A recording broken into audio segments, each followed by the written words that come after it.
Chancellor. This year, due to all of the spending that we've seen to tackle coronavirus, plus the hit to tax revenues, we're looking at the worst deficit since the Second World War. Even after 5 years, the deficit could still be more than £100 billion. Our health emergency is not yet over, and our economic emergency has only just begun.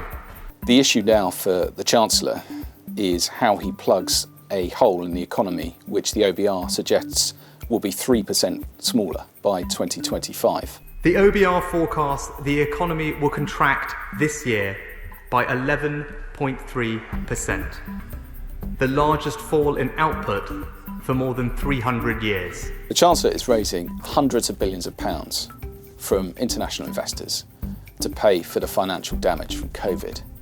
And luckily for him at the moment, the cost of that debt is at an all-time low, 1.7% of GDP. But the OBR also warns in its forecast that things might not stay that way forever unless the government presents a credible plan for repairing the public finances. We are providing £280 billion to get our country through coronavirus.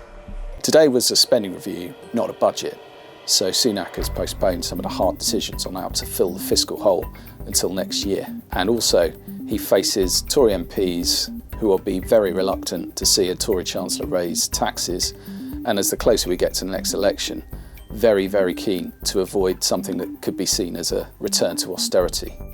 The potential tax rises that the Chancellor could look at, however, to help him fill the hole in his budget, include the removal of pension tax reliefs. Other potential tax rises could include an increase in corporation tax or capital gains tax, while in terms of spending cuts, he may also look at the removal of the triple lock on pensions.